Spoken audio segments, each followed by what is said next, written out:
Welcome to Plaid for Women TV, your go-to resource for the business of life. Whether the CEO of your home or your own business, women struggle with the same challenges.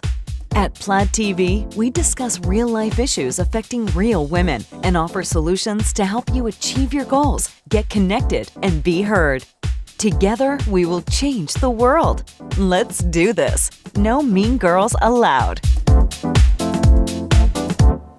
Hey, welcome everybody to Plaid for Women TV. I'm Siobhan Palmer. In this video, we're featuring our Women of Faith series. My guest today is Ms. Noor Saadeh. She is an American convert to Islam, amazing lady with fabulous information to share with us today about her faith. Noor, welcome. Welcome. Thanks very much, Siobhan. Appreciate it. So excited about this. We're very interested in educating our audience, and I know there's a lot of misperceptions about Islam. Too many. But before we go directly into explaining the religion, just give us some highlights about your own personal story, how you came to the faith and where you were born. I was born in Appleton, Wisconsin, and started singing and performing professionally when I was a child. Just always was singing, and worked my way up to studying classical music in college, and found myself in New York City eventually, where everybody goes, and was singing with New York City Opera and in their education department, and made my debut at Carnegie Hall. Sang with New York City choral artists, New York Philharmonic, and some solo work, some non-solo work, but in the city that never sleeps. So that was a big accomplishment and something I loved very, very much. My life, even my religion at that time was my music. And always liked learning about different people, and was always a little bit connected to God, but in sort of in a vague way. You know, I worshiped God through my music and grew up as a Christian. And walked into a coffee shop run by, unbeknownst to me at the time, an Egyptian. Was always interested in getting to know other people and started talking to him. And I thought, oh, cool, the Pharaoh and pyramids, tell me. And we got talking, and he said he was a Muslim. And I was a little bit embarrassed to tell him I didn't know anything about Islam. And I had sung many times as a choral singer at churches, different kinds of sects of Christianity, Judaism. And my friends were kind of dabbling in other theologies and isms like Buddhism and so forth. So I was on the sidelines viewing all this. Sure. And not really grasping one or another, but, believing in God. And I was fascinated, but embarrassed to tell him I didn't know anything about Islam. So he started to tell me, and I was fascinated because it wasn't at all what I expected. You had some preconceived notions. Yeah, very much so. Yeah. Like most Americans, you think it's perhaps a pagan deity, Allah is a pagan deity, and an Eastern religion which conjures up many gods. And it's the antithesis of that. It's the most monotheistic religion, and it's part of the Abrahamic trilogy, if you will, of Judaism, Christianity, and Islam, where we all, Jews, Christians, and Muslims, look at Abraham as sort of the grand patriarch of our religion. Okay, so let's start at the beginning. And I'm your layperson, non-Muslim layperson. So talk to me in ways we can grasp. But let's first start with the basic tenets of your religion, of Islam. Well, it's very monotheistic, as I said, probably the most monotheistic of all faith, in that the worship of one God. God is the creator and sustainer of the universe. And what drew me to Islam was the concept that it was one revelation from God, the same God. Everyone worships the same God. It was the same revelation passed down through pious men called prophets or messengers. And we have the same story of Adam and Eve, and Adam was close to God and knew everything about him, but subsequent generations fell away from God and from his original message. God would send a messenger to bring them back to the original revelation, to the original message of how to worship him. And this was passed along from Adam to Noah to Abraham, Moses, Jesus, and finally Muhammad. And this blows people away in America to hear this. Like, what? We have all this similarity. It seems so different. It seems we so always strange. Focus on the differences, don't we? Yeah. So, well, let's talk about those differences, or maybe more importantly, the misperceptions that Westerners have about Islam. Well, the big perception is that we're terrorists. And I see where that's coming from because there's a lot of strife going on in the world and a lot of fighting. But if we look at actually the name Islam, and just a quick lesson in Arabic, Arabic words are made from a three-letter root verb. And you hear that sounds SLM if you listen to Islam, Salam, Muslim. You keep hearing this SLM combination. And it comes from the root word salama, which is peace or submission. As in submitting to God, you find peace. So the religion of Islam is submission to God and finding peace in that surrender.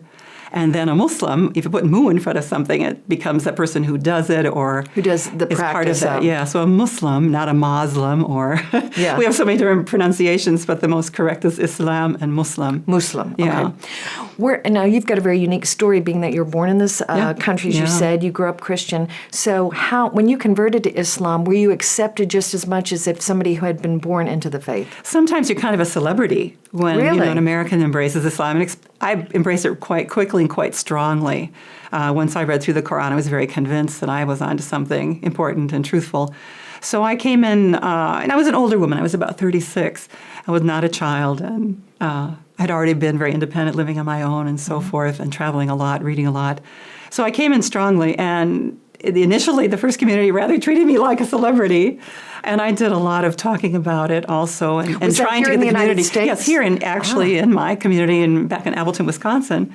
I went back home to live with my mom and found a Muslim community in my backyard, practically. In Wisconsin? In Wisconsin, yeah. Well, speaking of your mother, how did she react to the news that you had converted to Islam and you essentially had walked away from your singing career at that point? Yeah, I did. Wow. That was probably harder than the whole conversion to Islam part.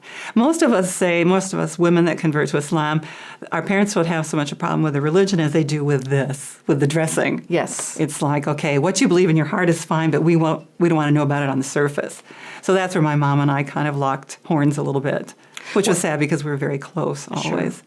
Well, that's interesting. And again, in a next video, we're going to be talking about women and Islam, and we will address the hijab and the scarf there as well. Again, a lot of misconceptions about that. So, okay, Sid, you were accepted as a celebrity, being a convert, which again... Well, it's a big deal. An American woman becomes a Muslim. People were very happy about that.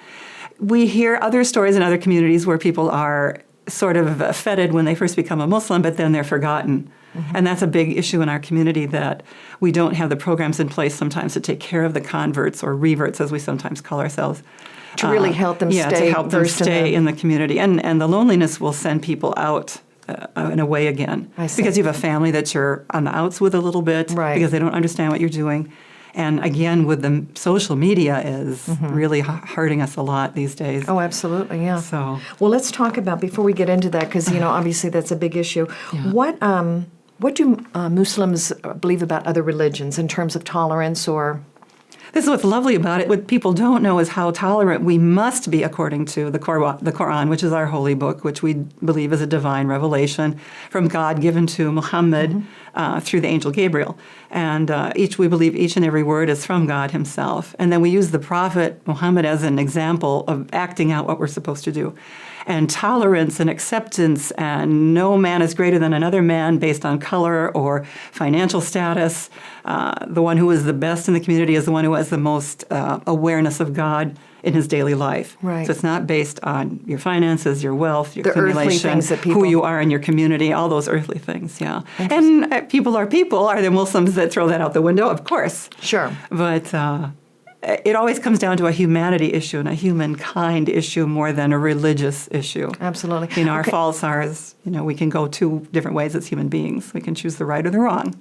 Okay, well then again, let me ask you this about Muslims' views toward Jews. There's obviously a great deal of tension in the Middle East right now between Israel and a lot of Middle Eastern countries. So how would you address that? Well, the Jews and Christians are called in the Quran the people of the book. In other words, you have shared divine revelations with us. We believe in the Torah of Moses. We believe in the gospel of Jesus.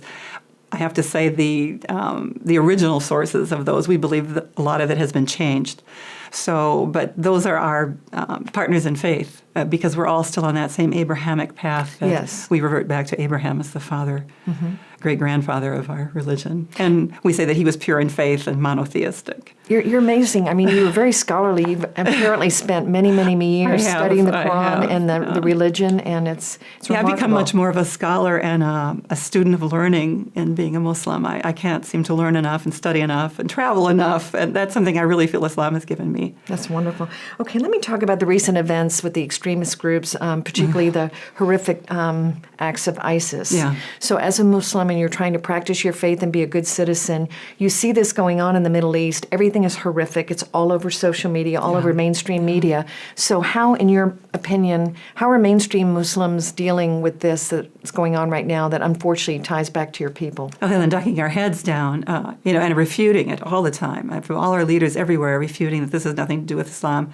And again, a religion that purports to be a vessel of peace, it seems very incongruous that there's all this strife going on and horrible acts done in the name of Islam. These tend to be more political, and what we find in the people who commit these acts, when asked about their religion, they really don't know it very well. There's an excellent book on the market right now called Radical, about a young man who was of Pakistani origin who grew up in Britain, and he joined a radical element but really didn't know much about his religion. He was fighting more for himself as a Pakistani and then as a Muslim, and he ended up, unfortunately, spending some years in an Egyptian prison for promoting this group that he was part of. And actually, he found his religion and came out of prison saying, I disown these people. They aren't following Islam at all. And you tend to find this, in the stories. We have jokes about finding books, Islam for Dummies in the back seat of cars of some of these radicals. So but what does that tell you? That's exactly right. Yeah. A lot of the wars are in the name of religion, but as you said very rightly, it's mainly about power. It's power, yeah. And it always has been. And we look back to, Christian history also. We had some very corrupt popes. And, absolutely. A lot of things done in the name of religion, but done for political power, for greed, for those types of things. We look at the Crusades. They were told, if you fight in the Crusades, we'll buy your parents out of purgatory. Right. And, of course, they sent the poor people down on this premise, but actually it was for land grab and other things. Not the Holy War, they called it. You share your time between Amman, Jordan. You have a home in Amman, Jordan. You have a home in Dallas, Texas. How have you been accepted? Have you ever had any backlash recently, particularly in the last few months, as a Muslim living in Dallas, Texas? I have to say never. Wow. I am very fortunate. I have never gotten backlash anywhere as a Muslim. I've never been name called or said something about my scarf or told to go back where I came from, which would be Wisconsin. So I think sometimes, too, when people sense that you're very proud of who you are. I love my scarf. I identify very much with myself as a Muslim, and I'm proud of that identity. And I think people sense that. Absolutely. And then, people tend to prey on some of those women who are walking like, oh, my scarf, oh, I'm a Muslim, what are they going to say? And they attack people like that. Right. So I think it has a lot to do with a self-esteem issue and the confidence you have as who you are, which, again, as women, right? No mean girls. Got to promote that. I got my button on. She's one of our I really promote no mean girls because, unfortunately, we find it in religious groups big time, too. My next blog. Some of the meanest behavior is done in religious. That's going to be my next blog, I think. Absolutely. Yeah. Give me a high five on that. High five. All right. Okay, so now let's talk about Sharia law. Oh, okay. Again, misunderstood A lot of completely. misperceptions about this. So would you explain very clearly to us the definition of Sharia law as it relates to Islam? Well, there are specific laws that, again, can sort of change according to culture, change according to time, and that's what Sharia law is comprised of. Basic things that are okay for Muslims and forbidden for Muslims to do. Where we would like to see it implemented as the Jews have implemented some of their laws within the political system in America, and it's great for women. We have some rulings that, when a man and woman marry, her possessions, her money does not automatically transfer into a joint account. Whatever she comes to the marriage is hers. With her money, with her inheritance from her family, whatever, if she's working, she doesn't automatically give that to her husband. Muslim women don't change to their husband's name. They retain their family name. I opted a little bit differently because I wanted that whole Muslim personality thing. So I took my husband's name. But so there women are keep options. their names. Yeah, and it's just, again, in terms of marriage, in terms of divorce, in terms of inheritance, we would like the United States to be open to some of our rulings so that judges can rule fairly for Muslims. And they're great rules. The Sharia has nothing to run away from. Actually, women would be very happy to implement some of our rules. And again, it's nothing about having to wear hijab or polygamous marriage or anything like that. Okay, but what does the word Sharia mean? Basically, it's a law. It's the word for law. Law. Yeah. So again, another misperception, the way you've just described it to me, it's not a very repressive law. No. Actually, for women, it's an awesome law. Okay. Yeah. But then I hear about reports in the Middle East about Sharia law where women are beaten if they don't, or their heads are uncovered, or they go out without a male escort. Yeah, this is where we have to talk culture versus Islam and how Islam is practiced in some places. Okay, so it varies from country it really to does. country. It can vary a lot. For example, Saudi Arabia seems very oppressive to me in certain areas, not certain cities, not the whole country, but and they dictate how a woman must dress, and there are some religious police that go on and enforce this. So this is not part of Islam at all. Right. So people take Islam and tweak it to their particular cultural. Yeah. Okay. And it can be tweaked. That's the beauty of it. There are some verses that are in the Quran that are literal and some that are metaphorical. And actually the literal ones are the ones that the laws are based around to some extent. For example, we don't drink alcohol, that's forbidden. We don't eat pork, that's forbidden. Relations outside of the marriage bond are forbidden. Those are forbidden things. That doesn't mean we're going to come into a democracy and say, hey, you got to do what we're doing. Right. We're going to forbid your alcohol and this and that. No, this is for us. We can't impose our law. If it's not a Muslim nation, a nation that chooses to be Muslim, then we cannot impose any laws. We're just asking for a few addendums, that will help us in terms of those legal contracts like marriage and so forth. Gotcha. Yeah. Okay. So let's talk about the 72 virgin deal when you die. The Vestal Virgin. Yes. Well, please explain this to me. This is one too I have to research a lot more about. But there's a lot of talk about paradise and hellfire. One of our main beliefs as a Muslim is to believe in a hereafter. So and how do you define hereafter? Would you say heaven, like heaven and Christians hell? do? Yeah. So you do believe in heaven? Oh yeah, and hell. definitely. Okay. Definitely. Okay. So heaven is described, and particularly this was an audience. The initial audience was Arabia, where it's very dry. There's very little water. It was described as a garden, a lot of greenery, a lot of flowing springs.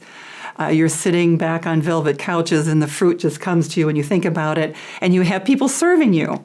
And we know guys, men, okay, they have to marry one woman, but they're always dreaming of 31 flavors, right? Yes.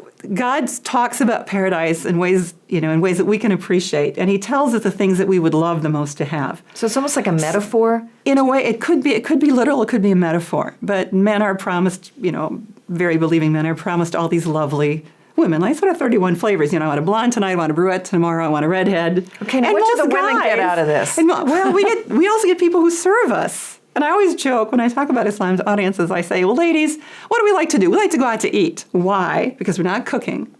We're being served, and we're not doing the dishes. And we love that. Don't we love that? Absolutely. And then we get this cutie guy serving us to boot. Sounds good to me. A lot of people say, well, how come women can't have more than one man? I said, oh, think of all the laundry, think of all the, the cooking, the dishes, the pregnancies. So you don't look at it as a double standard then that there were... No, God appeals to for each individual. I mean, we know guys would like to have, they'd be very happy to have a different partner every day. This is the nature of men, it seems like, where women tend to be a little bit more loyal creatures. Not all, but... Well, I tell you what, this will be interesting. We'd love to get some feedback on social media about this. Very interesting. Okay. That's what I understand from the Quran. Is the men get the Vestal Virgins and we get handsome servers. There you go. And what we do with those handsome servers is, Allahu Alam, God knows. Okay, let's wrap up this particular video because I've learned so much just going through all these. This is a big issue. What does the Quran or Islam say about homosexuality? And more recently with the Caitlyn Jenner situation getting worldwide acclaim, what do those in Islam say? Do they embrace people that are homosexual or people that are born transgender? Well, it's very much like what the Bible says, too. There's stories about Prophet Lot and his people who were destroyed for what they did.